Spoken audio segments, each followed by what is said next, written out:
As always, it is my pleasure that you join me for today's podcast of Second Chance Coaching.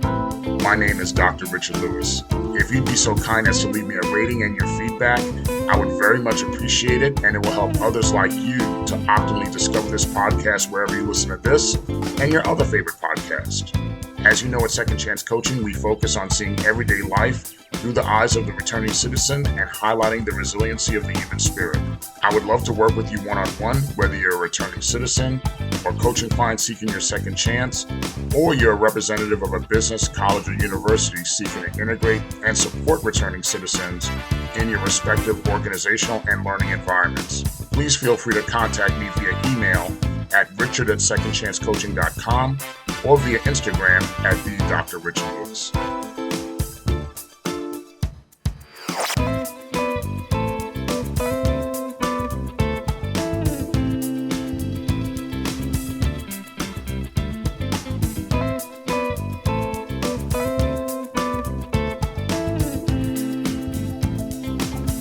Welcome again to another edition of Second Chance Coaching.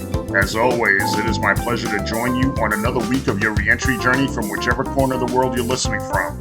We always remain humbled and excited that you've decided to spend a part of your week with us. Well, I hope you had a wonderful and blessed Thanksgiving. Despite some of the up and down and sideways going into Thanksgiving week, there was still a lot to be thankful for. Not only on Thanksgiving Day, but really on every day. For us college educators, we are in the midst of our intense and busy 2 weeks. Right now, we're in the midst of, we just concluded the final week of classes, and today I'm recording on Friday evening, and it's coming. This podcast will be coming out on Saturday morning, but today started our final examination week, so that is why we are late with the podcast this week. We didn't come out on Wednesday because it's been so intense with the final week of classes and presentations, and also second chance clients are also getting ready for holiday employment. We'll talk about that next week, and there's just so much going on. So for me, it's not only busy at my main institution, but like I just said, all the schools I work at. As you know, now we're in the holiday season. We're in the midst of buying things for loved ones, going to holiday celebrations, avoiding traffic, and even preparing for holiday travel. On the other side of the table, the holidays, it really could be a time of tremendous burden. There are those of us who are going through a difficult time for a number of reasons. There could be a lot of reasons. Maybe it's the loss of loved ones. Maybe it's losing one's job. The prospect of looking at many to-dos that never seem to end. There are people that I know that are going through cancer treatments right now in the midst of the holiday season. It's the season of paying, exorbitant property taxes, all kinds of things that are going on that even in the midst of a joyous season, life doesn't take a time out. The difficulties of life doesn't take a time out. So every challenge I mentioned, and even a challenge that you're going through, whether it be a client or a student, a friend, family member, or someone in my circle, they've had that discussion with me, that they are challenges that are going through. I can see it in their faces. I can see it in their demeanor that giving up was the easiest alternative when you're facing all these challenges and all these things that are in front of you. Not because they didn't think fighting was not worth it, but they just, sometimes people just become really tired. And some of the conversations I had this week with some people just said, "Hey, Rich, I just need to speak and get this off my chest." I understand. It's completely understandable, especially during this time when the holiday season, there's just so many reminders, whether it be commercials or whether it be, songs that are just telling you to be happy and full of joy no matter what. And that may not be what you're looking at. Now, the challenges and obstacles to trying to become happy or to be happy or to have joy, they're real and they're right in front of our faces. But it's also relatively, they're relatively based as far as our ability to be happy based on the severity of our challenges. If you're dealing with the death of one's child, right now, an old undergraduate classmate of mine is experiencing this tragedy right now that he's burying his child this weekend. There's one, someone's having their, someone had their car stolen. Like I said, someone's going through cancer treatments that I know. I completely get it. And, depending on one's circumstances, switching to a positive attitude or looking towards being happy is a heavy lift. It's not an impossible lift, but it's a heavy lift nevertheless. Because the moment's happiness could still come in. One of my work colleagues at the college tells me that when November 1st comes around, that if he could close his eyes and not wake up until January 2nd, he would be all right. I mean, that's how much the holidays weighs on him. And I remember saying to him that I completely understand that mindset. But when the holidays come around, I really try to compartmentalize the hard stuff. Far away from I try to compartmentalize it and just to put it away, far away from what gives me joy. Because I want to still experience joy. Even when, the first Christmas after mom died, or the first Christmas after the Namdi died, or going way back in so many years, the first Christmas after dad died. I wanted to sit there and compartmentalize it and say, and still have the joy, even though the people I love weren't there. And I don't know if there was a scientific way that I did it, or I just tried to do it. And even if it's just for a moment to experience that happiness, that moment could carry over or make the hard stuff not so rough or not so difficult. But I could say, I was browsing on social media and I ran into a picture that was very simple, yet it was impactful and it was thought provoking. And I don't know who to give credit to, but I did see it on social media and it was not my brainchild. Even though, like I said, I try to sit there and look for the happiness in things. There was this pic or meme on social media that it was called the 7 Quick Happiness Tips. Now, these tips cannot only help with turning the frown upside down during the holidays, but it's really throughout the entire year. But this is what we're going through right now. We're going through the holidays there, where it's a time where we're trying to experience joy, but the challenges are still there. The challenges are still in front of us. So let me share some of these 7 quick happiness tips for that you could utilize for the holiday season, but certainly you could utilize them throughout the whole year. So the first happiness tip that this gave us was, don't listen to gossip. Sounds easy enough, doesn't it?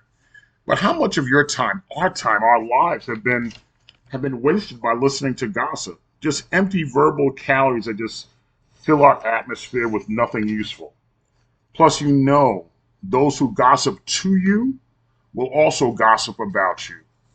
I just came from one of our institution's holiday celebrations, and besides the hey, how you doing, and all that kind of small talk, of course, once I heard people starting to try to gossip, I just walked away. Because I said, I figured the minute I walk away, you could gossip about me too.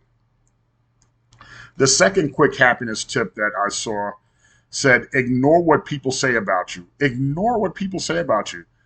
By nature, we're curious about what's being said about us. And sometimes it's hard to ignore what people say about us. And not only are we curious about what people say about us, but there are times that we actually care. There's times in our lives that we actually care what people say about us. But in the grand scheme of it all, as we get older and we become more self-aware, and then certainly when I become more self-aware, someone's opinion of me becomes less and less important. So ignoring what's being said about me becomes easier, and it enables me to wrap myself in my happiness even more. Let's get to the third quick happiness tip, and that is to design your life. What you do and how you go about doing it is your prerogative. And this is something I say to second chance clients, returning citizens all the time. What you do and how you go about doing it is your prerogative. Designing your life should have you busy enough. It definitely has me busy enough that ignoring other people's noise just becomes easy after a while. You got things to do. I got things to do. Because I tell folks my plans are just bigger than the petty noise. Your plans, your designs just become more important. And the exercise of designing your optimal outcome not only becomes routine, but it becomes pleasurable. because and there's too much time for you to sit there and say I'm taking care of my own business. Why am I worried about why am I worried about other folks? Why am I worrying about other folks? I'm trying to design my own life. I got things I got to do. And that takes us to the fourth quick happiness habit, and that's to look for the good in every situation. In every situation, there's good that could come from it. That's that's knowing there's a lesson, there's a positive outcome in every situation. Even in the craziness of a family disconnect, I know once it's brought together, the good in that situation will be that a deeper understanding of each other will be achieved. I know it's hard to sit there and say there's good in every situation, but there is. We just may not see it right away. The fifth quick happiness habit is to develop an attitude of gratitude. This was hard for me. But I did learn over the years to be grateful in all things. The job I have right now, or the jobs I have right now, are the dream of the unemployed. The house I live in is the dream of the homeless. My health is the dream of the sick. I've also seen that when I'm grateful for what I have, and I could tell you this as a witness, I've seen it happen, that when I'm grateful for what I have, God seems to bless me with so much more than I could handle. And I used to tell people when I used to hear people say that to me, I said, man, you're crazy. And I'm quite sure maybe someone's telling me that I'm crazy, but it is the absolute truth. When I'm more grateful, the more that I'm grateful for what I have, I seem to be, I continue to be blessed with more.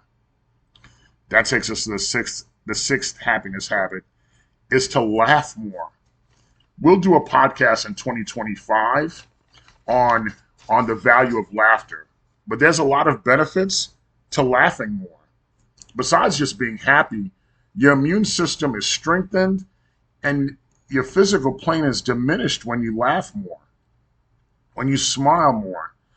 That was one of the last things that my dad said before he passed away. He said, whatever you do, make sure that you smile, make sure that you laugh. I didn't know what he was coming from, but it was such a wise level of advice to sit there and really take me through the rest of my life, that he knew that he was not planning to be there for. But just to laugh more is just so very important. And that takes us to the seventh and final quick happiness habit is once it's past, let it go. This could also be very difficult.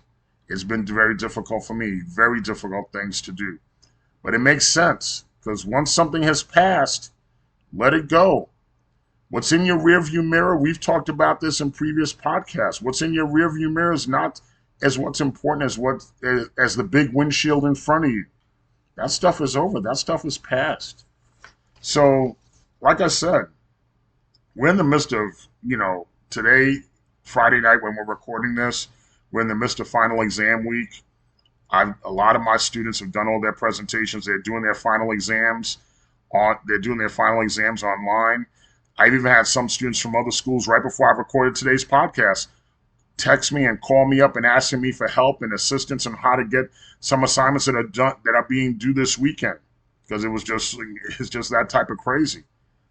But I remember even speaking to one of the students and like, oh, Dr. Lewis, I'm just so stressed. I said, no, it's okay.